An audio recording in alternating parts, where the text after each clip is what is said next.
All of the guitar tracks you're about to hear were recorded at a very low volume, just a little bit louder than my speaking voice through a 20 watt valve amplifier / tube amp without any power attenuation. I did it thanks to bringing the actual volume controls down on these pedals, as well as a couple of others. Let's get into it.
That's at bedroom levels.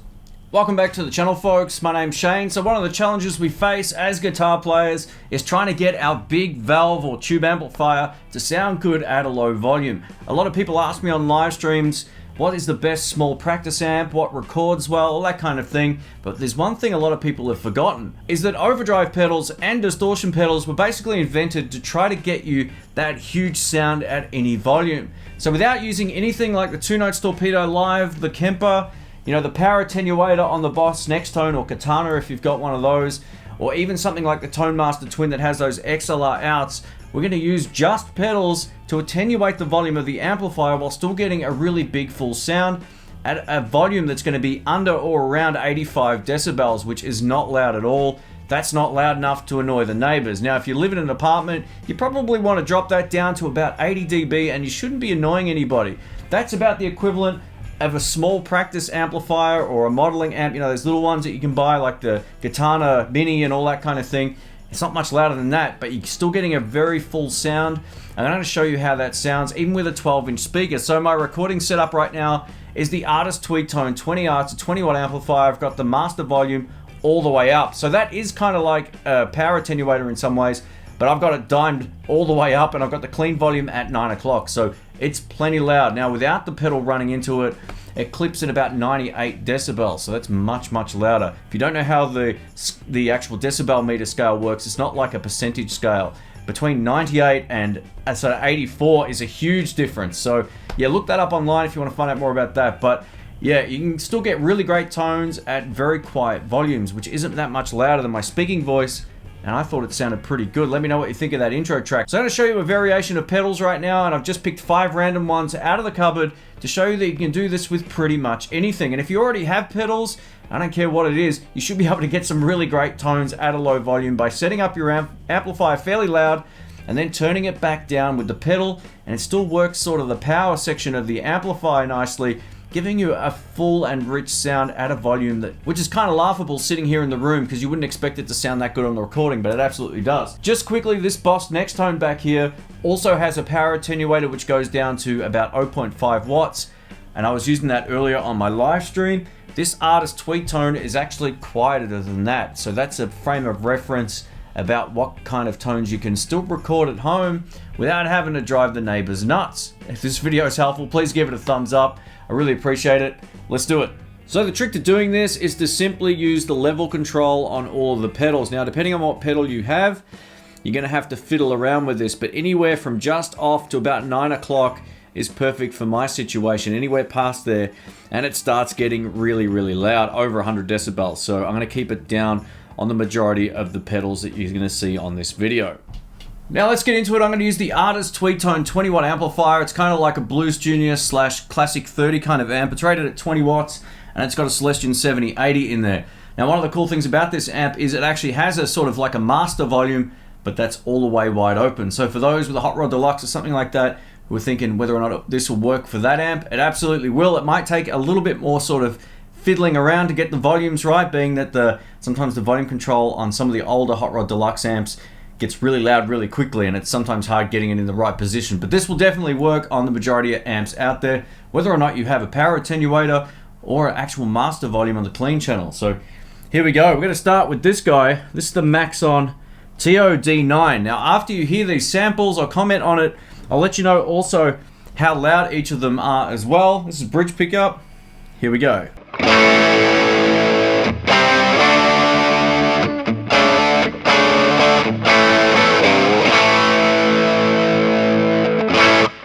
So that's coming in at about 88 decibels. It doesn't feel that much louder than my voice. That should hopefully sound pretty good on the recording. Over to the next pedal.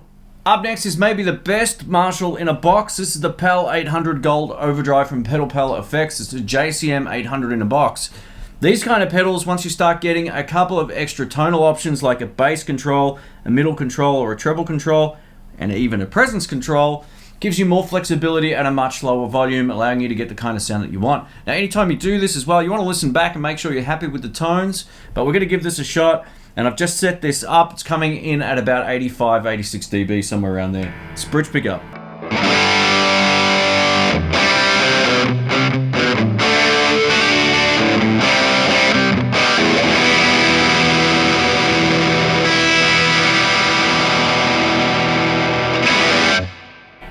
Sounds good in the room. I'm tipping that's going to sound pretty great if you like that kind of sort of Marshall in a box sound.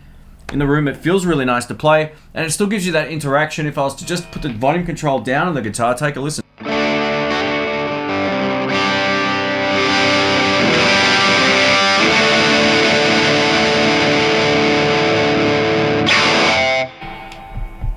Now if you're on a budget and you want to record at home at lower volumes and get that classic rock sound, this is a really cool pedal. This is the Tai Chi from Joyo. This was the first time I've used this pedal. I've had it in the cupboard for about a year. I finally gave it a go. And I tell you what, even if you're on a budget, most overdrive circuits should still do this extremely well. So let's give this a shot. Bridge pickup.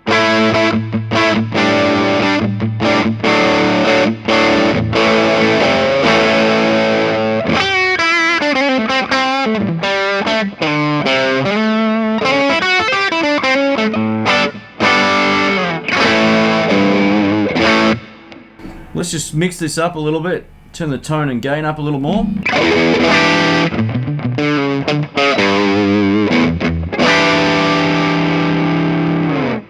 So that's more of an overdrive tone as opposed to that distortion tone that you just heard before. Even though the PAL 800 says overdrive, it is more of a distortion in my opinion. But yeah, even with this type of pedal here, this is not anywhere near as expensive as the last couple of pedals. It will still give you that great sound at a low volume.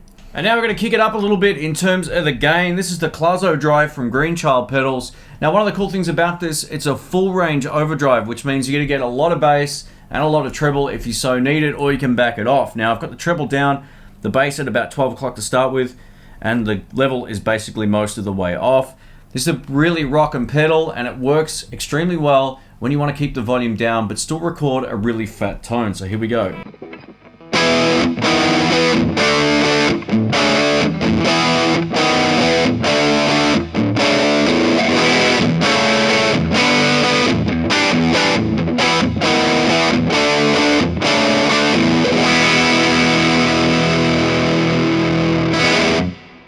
Now you're just going to be careful of not having too much sort of sizzle on the tops or not enough. So the cool thing about a pedal with a 2-band EQ, you can fatten out the tone, you can make it brighter if you need to, or back it off. It's just really cool.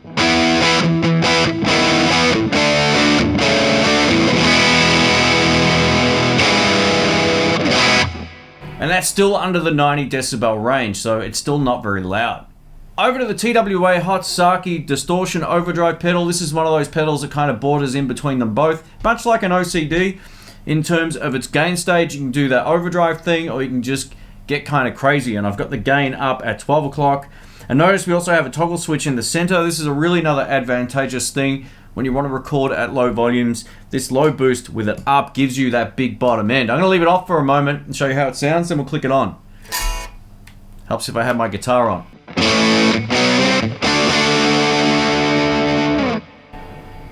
Low boost on.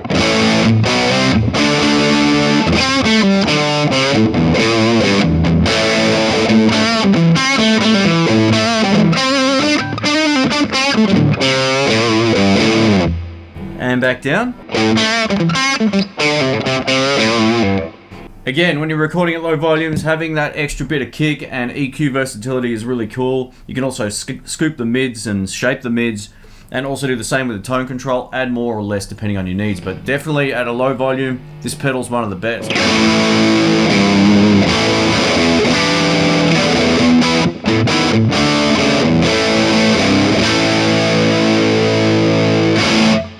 And lastly, over to something very different. I've got the new X Cerebus. Now, if you know this pedal, it actually has an out straight to the sound card, so you can record silently without an amplifier. But we're doing this with the amp. And now, if you take a look at the little LED screen, if you can see this, I had it on 7, which is coming in well under 90 decibels in with my amp crank. So let's give this a shot. This is bridge pickup still to keep it all consistent throughout the video. Here we go.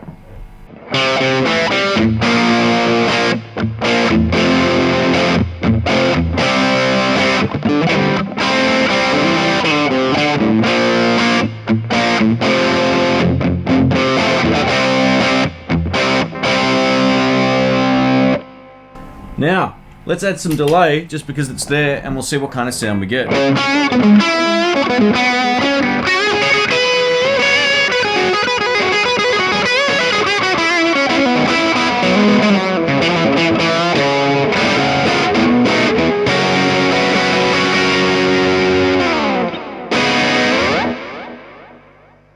Thanks again for watching, folks. My name's Shane. If you have any comments or questions, please let me know and I'll get back to you as soon as I can. Let me know what you think of the tones. I went for something a little bit different. Instead of those classic blues tones, which you can still absolutely get, I thought I'd rock it out with a couple of different pedals just to have a bit of fun. So for my money, I think the pedals that offer either a 2 or 3 band EQ are the most versatile at these lower volumes. One of the things I wouldn't normally do if I was recording an amplifier is to have the SM57 or any microphone dead center unless I'm running 2 mics. But in a situation where the amp is at a lower volume, I think it sounds so much better miking up the center of the cone, which is something I never do normally. I'm always off to the side just a little bit, just so you don't get that shrilliness. But when you're recording at a low volume, you want a little bit of extra top end to come through. It's something you can also adjust if you don't like via the pedals or via the amplifier, but I always find that this sort of works the best for my situation. Where I used to live, I used to be very restricted on volume, and if I wasn't using the 2 notes torpedo or something like that, I had to record at a volume that wasn't super crazy. So this is what I did for years. I hope this has been helpful. If it was, please give it a thumbs up. Thanks again for watching, guys. My name's Shane. I'll catch you soon. See ya.